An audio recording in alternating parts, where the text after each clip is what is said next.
Hey guys, welcome to another video. Yeah, this video is really related to the first video I already put up, which is about Mike Tyson. And this is sort of the second part of the video.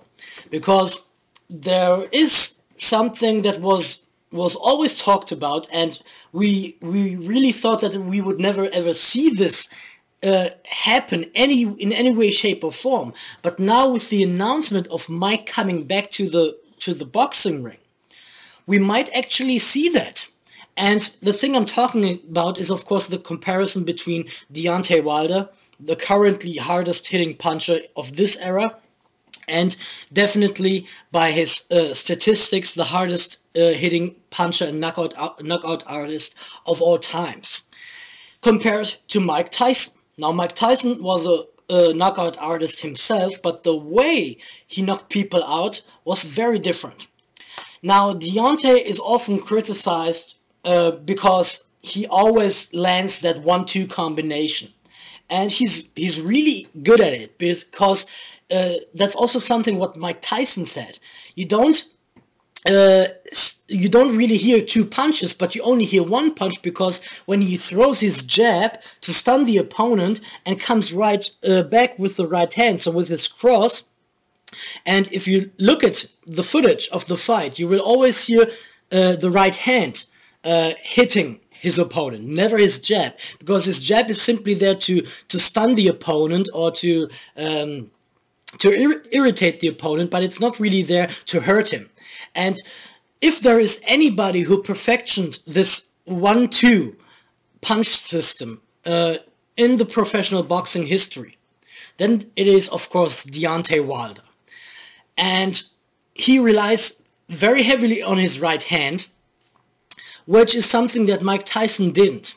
Now, before anybody says, yeah, that's why Deontay is shit and that's why Mike Tyson is good, let me tell you one thing. We have to keep in mind a couple of things before we really say who's the better boxer or who's the better fighter. Now, if we talk about the guy who has more weapons in his arsenal, it's definitely Mike Tyson, because he can punch with each hand, he can fight on the inside, he can also fight on the outside. And he was taught all those techniques when he was still a small child, or when he was an up-and-coming teenager, so to speak. So he had way more time to develop boxing skills than Deontay had. Deontay came in at 20 years old, and for that you have to pay him a huge amount of respect, that he made it in just 3 years, from the amateurs all the way to the pros, which is something that most of the people who say Deontay cannot really box, Deontay cannot really do that, have never achieved in their lives.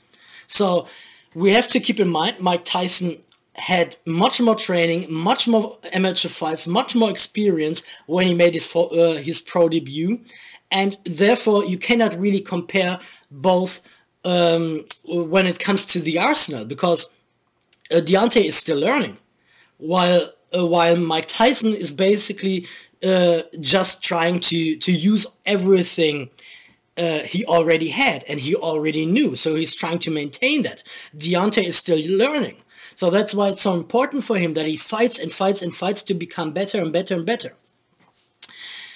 The second reason why I have to bring this up, because it's not really fair to compare Cus D'Amato to JD's. JD's is a great and hopefully a very loyal trainer, because that's put into doubt from Deontay Wilder himself when he talks about jealousy in his camps. Now, we do not really know who he's actually talking about, but it might actually be his trainer or his trainers, because you can really ask the question, why didn't he learn more than he already learned in those 15 years in the boxing game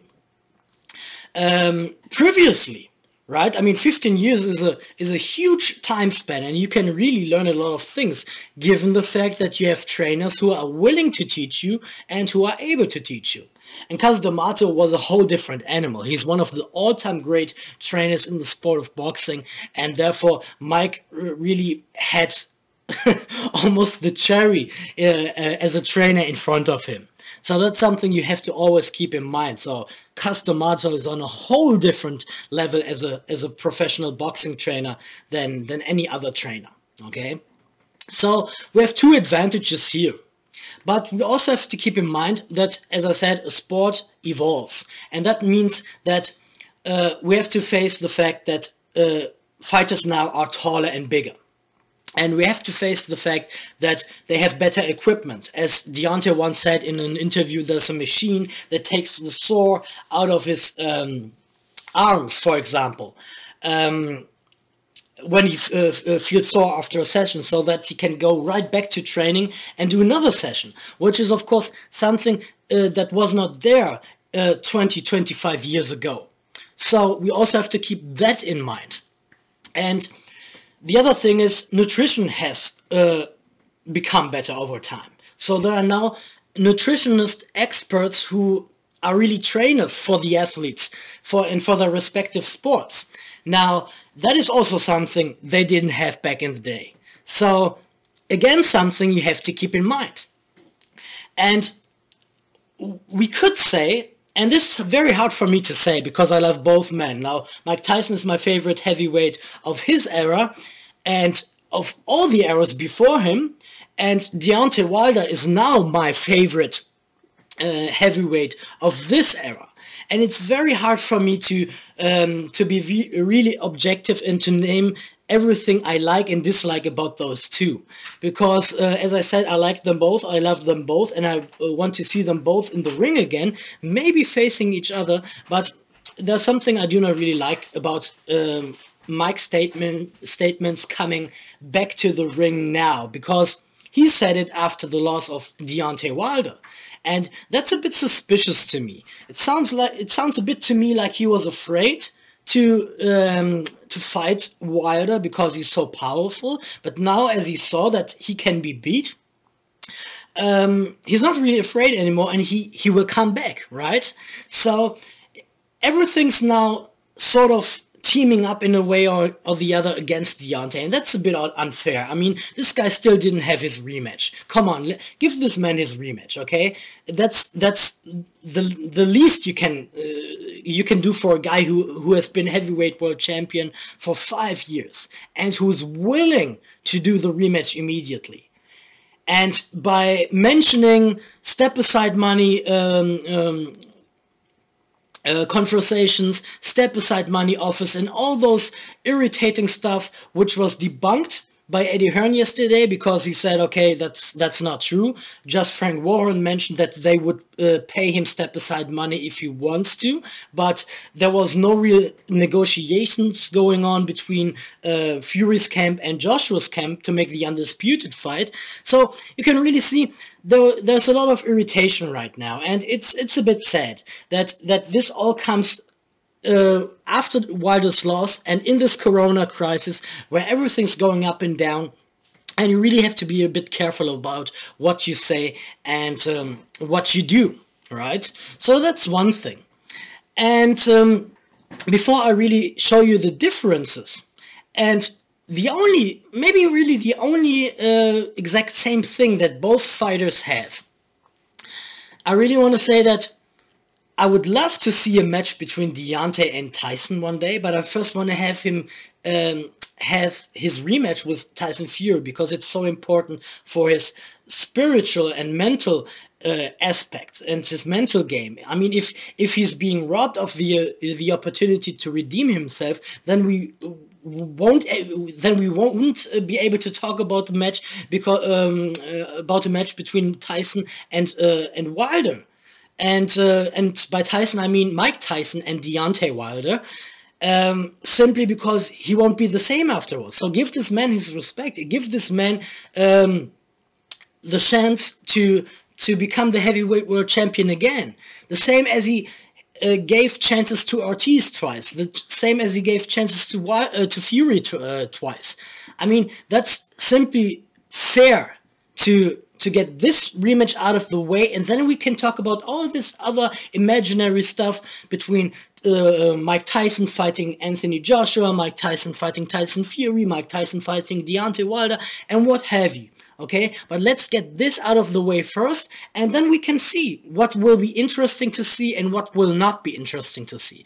But let's really give Deontay, the former champion who lost his title 2 months or 3 months ago, let's give him his chance to redeem himself back.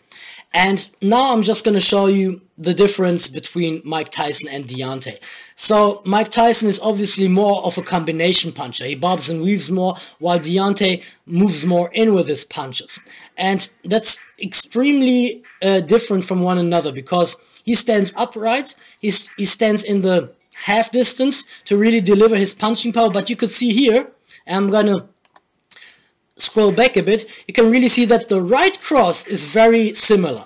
The right cross is really similar. They follow with the back foot. They really go all in with their punches, and that's something you really need to deliver the most of your power. Now, Mike Tyson has to do it anyways because he's the shorter guy and he's the lighter guy. Now, being the shorter guy and being the lighter guy, you only have one chance to land that big shot against the big men. And that's really by moving in with all you have. Now, Deontay obviously does it simply because that's his style. And it works for him. He's also not the biggest in the division, but of course he's bigger and he's taller than Mike Tyson was. I mean, 20 years have passed. Come on, guys. And that's basically the only similarity I can see in those two men, because Mike Tyson being a shorter guy and being shorter, or who has been shorter even in his era compared to most, or if not all the other heavyweights, had to move in and had to fight on the inside. Now, Deontay doesn't need to do that. He can really perfectly time everything from the outside, but Mike Tyson won't have the chance to because he's too short. So therefore he has to move in, and he can do so. I mean, he was trained to do so. This bobbing and weaving we know of Mike Tyson was really something only maybe he and Jack Dempsey did at his time, because they were always the shorter guys. So that's the real difference between those two guys. Both are power punchers, both are knockout artists, but they do it in a different way. Mike Tyson relies more on a combination of punches to wear the opponent down and deliver the finishing blow. And Deontay Wilder's right hand is just out of this world. He just really needs this one punch that needs to land, and if it lands flush, you go down, right? That's the difference between those two guys. Anyway, I would love to see it, but as I said, first of all, we need to see the rematch, and then we can move on and see what Tyson brings to the table.